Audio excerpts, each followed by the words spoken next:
J'aimerais parler un petit peu de la politique, ce que j'ai vécu. La première fois que j'ai entendu parler de politique, c'était mon père chez moi, sur la ferme dans les années 30, 35, dans le temps de la crise. C'était M. Alexandre Taschereau qui était premier ministre. Et je voyais que mon père, il tempêtait souvent contre M. Taschereau, tu sais, il avait des privilèges, il nous parlait souvent des culottes à Vautrin. On ne savait pas trop que c'était. Mais c'était un ministre qui s'était fait donner un pantalon, je ne sais pas trop quoi, un petit peu comme ça se passe en France, là, un prétendant, un président de la République qui se fait acheter des habits. Là. Il n'y a rien de nouveau sous le soleil. Hein. Alors, lui, mon père m'avait parlé de Taschereau, mais quand j'étais au Collège Sainte-Marie, en élément français et en élément latin, ça c'était le début du cours classique, je voyais arriver, moi, les Taschereau, les enfants Taschereau et les enfants Gouin en grosse limousine, hein, et puis habillés selon la mode du temps, là. Les personnages, des étudiants en particulier, nous autres, on débarquait du train, là, des gros chars, puis pas des gros chars, mais des petits chars électriques, là. Mais eux autres arrivaient avec leurs grosses limousines. Ça, est arrivé M. Duplessis, qui a pris le pouvoir, je pense, des années 36 à 39, là. Il a pas mal déboutonné les scandales du Parti libéral, puis c'est avec ça qu'il a pris le pouvoir. M. Duplessis, pour moi, c'était un grand premier ministre. M. Duplessis, je l'ai rencontré, moi, une fois, sur la rue Grande-Allée. Il sortait du Parlement, puis moi, je m'en allais au club de volley, comme on l'appelait, c'était le club de l'Union nationale, ça, en prendre une bière, sans doute, là. Et puis, on était les seuls. Quand on s'est rencontrés, on était les seuls. Et je l'ai vu mettre la main dans sa petite veste, il cherchait. Puis là, j'ai pensé, M. Duplessis, il donnait toujours des dizaines aux enfants. Moi, je pensais qu'il était pour me sortir une pièce, quelque chose comme ça, là. J'ai dit « Bonjour, M. Duplessis », il m'a salué. C'était un monsieur de prestance. Hein. Le règne de M. Duplessis, pourquoi qui a été tant aimé, surtout de la classe agricole, c'est que lui, en prenant le pouvoir, a institué ce qu'on appelait le crédit agricole.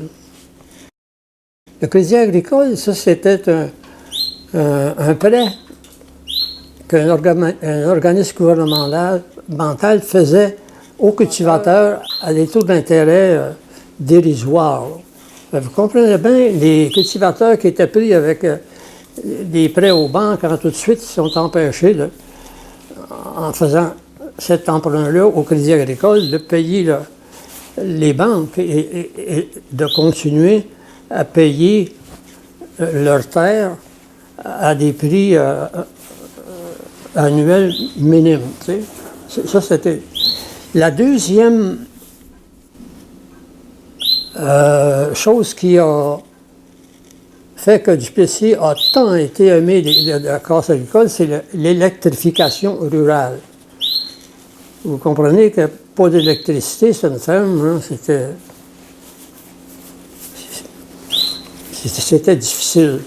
Mais quand l'électricité est arrivée, pour nous, ça a été le miracle, hein, de voir. On avait juste à payer Saint-Piton, puis on avait de la lumière. Autrement, quand on allumait la lampe, l'huile, ça, c'était beaucoup plus difficile. Bon. Ça c'est le souvenir que j'ai de M. Duplessis. L'autre, c'est la route 117 qui allait vers l'Abitibi. Moi, j'ai travaillé, dans mes temps de vacances, j'ai travaillé parce que cette route-là passait sur notre ferme, a presque divisé notre ferme en deux. Là, là. Alors, comme j'avais tout près de la route à construire, il y avait une source d'eau tout près, et moi, je charriais l'eau aux ouvriers. C'est curieux, hein? On prenait une canisse pour transporter la crème, là. Et dans ce récipient-là, on mettait de l'avoine et on mettait de l'eau très froide. Et je ne sais pas, ça étanchait la soif, ça. Je ne sais pas comment, là, mais on faisait ça.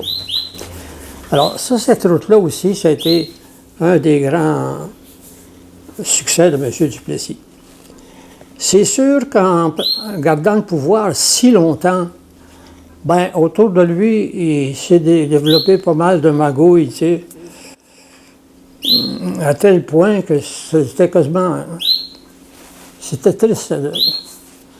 Quand M. Lesage a pris le pouvoir en 60, là, je pense que c'était en 60, il a institué une commission pour juger des gens qui avaient fait des passe-passe.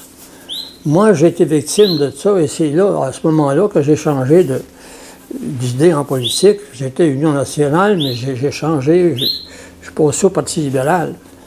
Il y avait des gimmicks partout. Exemple,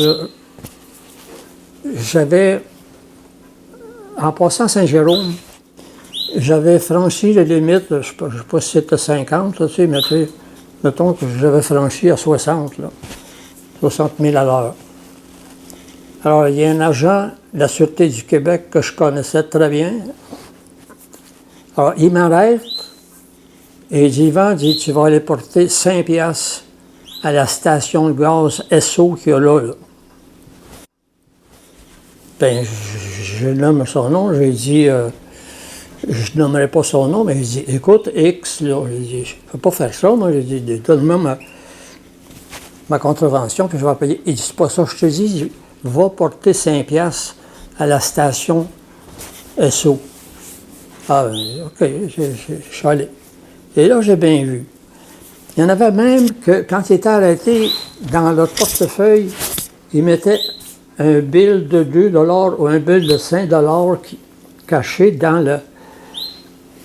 le permis de conduire. Il donnait le permis de conduire, puis aussitôt que le policier ouvrait ça, il voyait le 5 piastres, se mettait ça dans sa poche, il donnait le permis de conduire à celui qui était fautif, il lui disait, bien, fais attention à l'avenir, hein, toutes des choses comme ça. Bon. Alors, la commission, je pensais que c'était la commission Salvas. Et ça, j'ai trouvé ça triste. Puis je trouve encore ça triste quand je vois des gens qui se sont dévoués, qui se sont passionnés pour gouverner la province, pour gouverner un pays, pour mener les choses d'une ville pendant 10 ans, 20 ans, 25 ans, à la fin, à l'âge qu'ils ont 75, 80 ans, se retrouvent en prison. Ça, c'est vraiment attristant. Il y a l'exemple, je ne me souviens pas, il y avait des ministres de M. Duplessis, là, je ne sais pas, c'est Martineau, je pense, il s'était retrouvé en prison. Il avait été condamné à la prison.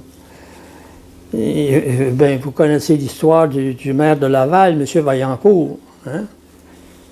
Comment ça se fait que c'est des gens intelligents, des gens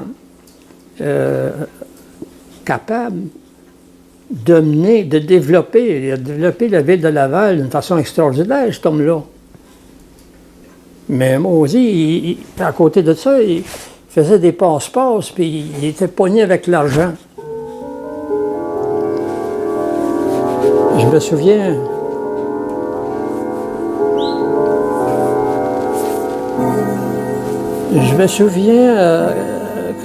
quand je faisais mes versions latines dans le collège classique, il y avait cette phrase Ori, attends un petit peu là. Auris sacra fames, exécrable soif de l'argent. Bien, c'est ça, ces gens-là sont tellement pognés avec l'argent, ils ont si peur de quelque chose, ils ont si peur de ne pas en avoir assez dans le vieux jour. En tout cas, ils deviennent des avaricieux, puis ils font des passe-passe pas corrects aux dépens du peuple, puis ils se ramassent des fortunes, puis là, ben, à la fin de leur vie, ils se retrouvent en prison, puis ils se font enlever leur fortune. Alors, c'est